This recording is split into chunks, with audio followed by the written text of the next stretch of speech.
আপনার শত্রু চিরতরের মতো ধ্বংস হয়ে যাবে, বরবাদ হয়ে যাবে। শুধু আপনি হাড়ের উপরে সূরাতুল কাউসার পাঠ করে আপনি হাড়গুলোকে দাফন করবেন, ইনশাআল্লাহ আপনার শত্রু চিরতরের মতো ধ্বংস হয়ে যাবে, বরবাদ হয়ে যাবে। আসসালামু আলাইকুম ওয়া রাহমাতুল্লাহি ওয়া বারাকাতুহু। আশা করি আল্লাহর অশেষ রহমতে, দয়াতে, মেহেরবানিতে আপনারা সবাই ভালো আছেন।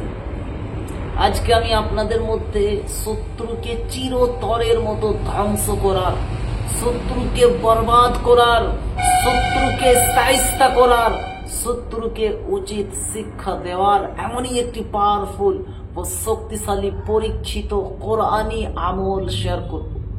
শুধু আপনারা হাড়ের উপর সূরা কাউসার, ইন্না আতাইনাকাল কাউসার, এই সূরাটি পাঠ করে আপনি হাড়গুলিকে দাফন করে দেবেন, ইনশাআল্লাহ আপনার শত্রু চিরতরের মতো ধ্বংস হয়ে যাবে, চিরতরের মতো বরবাদ হয়ে যাবে।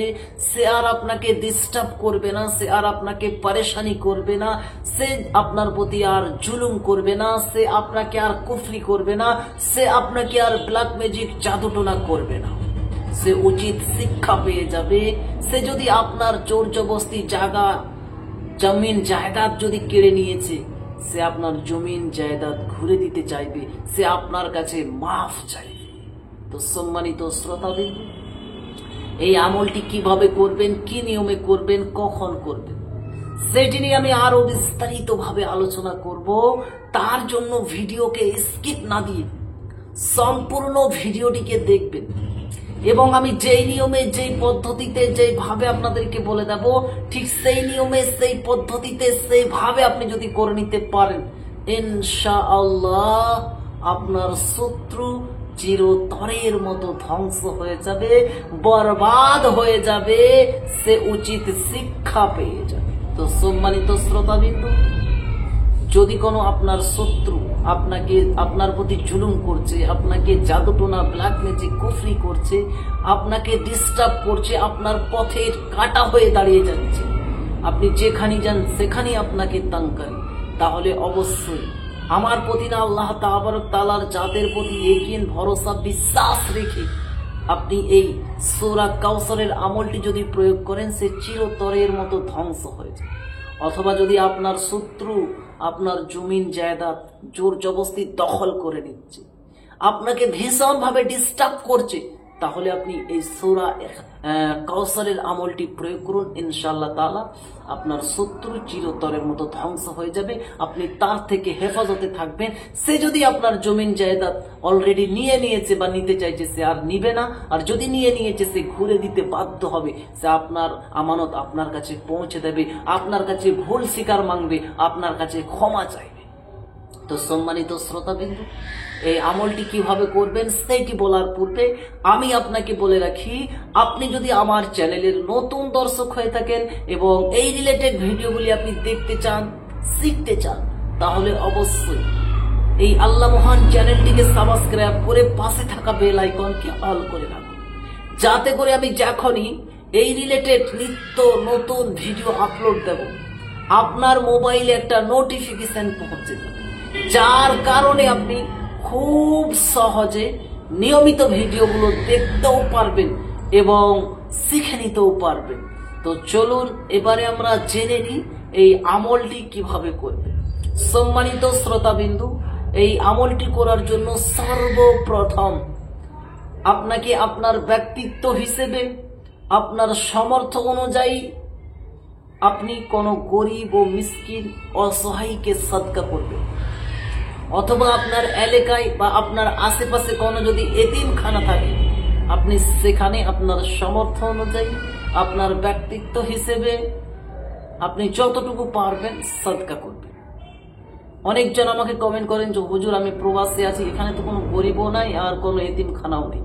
তো আমি তেনাদেরকে বলবো, অবশ্যই এই আমলটা করার জন্য সদকা অবশ্যই দিতে হবে, সদকা দিয়ে করবেন। আপনার যদি সেই এলাকাতে না থাকে, আপনি যেই এলাকার মানুষ সেই এলাকায় তো আছে, ফোনের মাধ্যমে যোগাযোগ করবেন আপনার আত্মীয়র মধ্যে বা আপনার ফ্যামিলির মধ্যে, আপনার ফ্রেন্ডের মধ্যে, যার কারোর সঙ্গে আপনি ফোনের মাধ্যমে যোগাযোগ করে তাকে বলবেন যে ভাই আমি এই টাকাটা আমি আপনাকে দিয়ে দেবো, আপনি এত টাকা কোনো এতিমখানায় আপনি দিয়ে আসেন, অথবা কোনো গরিব অসহায়দেরকে এত টাকা আপনি দিয়ে দেন, আমি আপনাকে দিয়ে দেবো বা আপনাকে আমি দিয়ে দিচ্ছি, ঠিক আছে। তারপর আপনি এটা নিয়ত করে যে আমি এই আমলটা করতে চাই, এই নিয়তটা করে আপনি সাদকা করে দেবেন।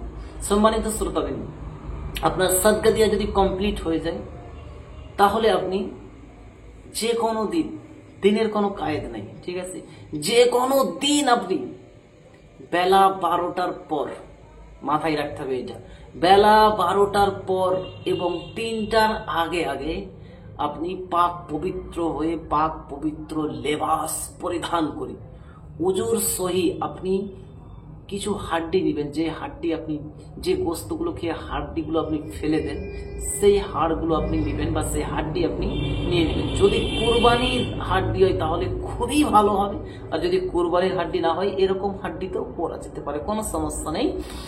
আপনি যেরকম হোক হাড্ডি নেবেন, সেটা পোলট্রিরও হতে পারে, সেটা বড়োর হতে পারে, খাসির হতে পারে, যেটার হোক আপনি নেবেন, যে গোস্ত আপনি খেয়েছেন তার হাড্ডিটা আপনি নেবেন, যেগুলো ইসলামের মধ্যে বৈধ, অবৈধ ওগুলো আবার না।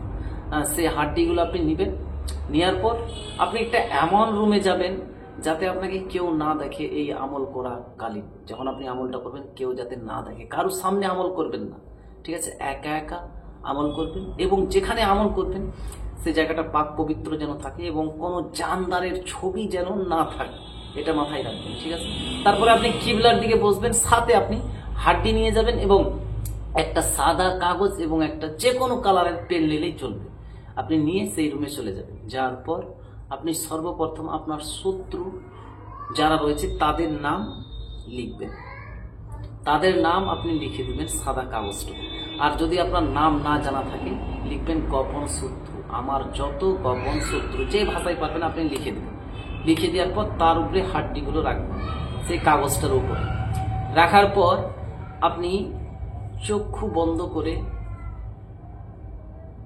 মনে মনে এটা ভাববেন, নেক নিয়ত করে, আল্লাহর প্রতি ইয়াকিন ভরসা রেখে যে আল্লাহ আমার যতগুলি গোপন শত্রু রয়েছে যেন তারা ধ্বংস হয়ে যায় এই আমলের বিনিময়ে, আমি আর পারছি না আল্লাহ। আর যদি আপনার শত্রুদের নাম মনে থাকে বা শত্রুদের নাম জানেন তাহলে নাম নিয়ে বলবেন, আর যদি না জানেন আপনি বলবেন যে আল্লাহ আমার যত গোপন শত্রু রয়েছে তাদের জ্বালা যন্ত্রণা আর আমি সইতে পারছি না, আল্লাহ তুমি তাদেরকে ধ্বংস করো এই আমলের বিনিময়ে, আল্লাহ তুমি তাদেরকে বরবাদ করে দাও, তাদের থেকে আমাকে আজাদ করে দাও। এরকম একটা নিয়ত করে আপনি কেবলমাত্র 114 বার, অনলি 114 টাইম, কেবলমাত্র 114 বার আপনি সূরাতুল কাউসার বিসমিল্লাহ ব্যতীত, দরুদ ব্যতীত, কোনো দরুদও পড়তে হবে না, কোনো বিসমিল্লাহও পড়তে হবে না, শুধু অনলি ইন্না আতাইনাকাল কাউসার ফাসাল্লি লিরাব্বিকা ওয়ানহার ইন্না শানিআকা হুয়াল আবতার একবার, ইন্না আতাইনাকাল কাউসার ফাসাল্লি লিরাব্বিকা ওয়ানহার ইন্না শানিআকা হুয়াল আবতার দুইবার। এভাবে 114 বার আপনি পাঠ করে ওই হাড্ডিগুলোতে ফু দিয়ে দেবেন।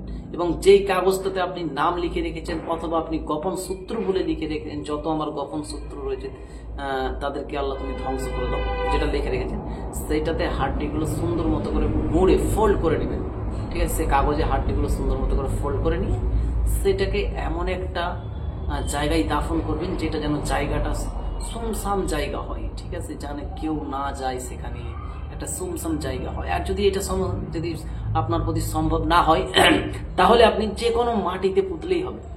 আপনার বাসাতে যদি কোনো ফুলের টব থাকে সেইখানে মাটিতেও পুঁতলে হবে, যদি পারেন তো আপনি খেতে কোনো পুঁতে দিতে পারেন, ঠিক আছে, জমিতে সেখানেও পুঁতে দিতে পারেন, এক কথায় মাটিতে পুঁতে দিলেই হবে। আর যদি মাটিতেও পুঁতা আপনার দ্বারা সম্ভব না হয়ে থাকে তাহলে যে কোনো চলিত পানিতে আপনি ফেলে দিতে পারেন, ঠিক আছে, যে কোনো চলিত পানিতে আপনি ফেলে দেবেন, তাতেও ইনশাআল্লাহ তাআলা কাজ হয়ে যাবে। তো সম্মানিত শ্রোতাবৃন্দ, আপনি যদি এই আমলটি করতে চান তাহলে অবশ্যই কমেন্ট সেকশনে আপনি ইয়া জব্বারু ইয়া জব্বারু ইয়া জব্বারু লিখে দিবেন। আমার তরফ থেকে ফুল ভাবে এজাজত হয়ে যাবে, আপনাকে এজাজত নেওয়ার কোনো প্রয়োজন নেই। আপনারা আল্লাহ তাবারক তাআলার প্রতি ইয়াকিন ভরসা বিশ্বাস রেখে নেক নিয়ত করে আপনারা করুন। আমি সবাইকে সকলকেই আমি এজাজত অনুমতি পারমিশন দিচ্ছি, আপনারা করুন। শুধু আপনারা কমেন্ট সেকশনে ইয়া জব্বারু ইয়া জব্বারু ইয়া জব্বারু লিখে দিবেন, ঠিক আছে।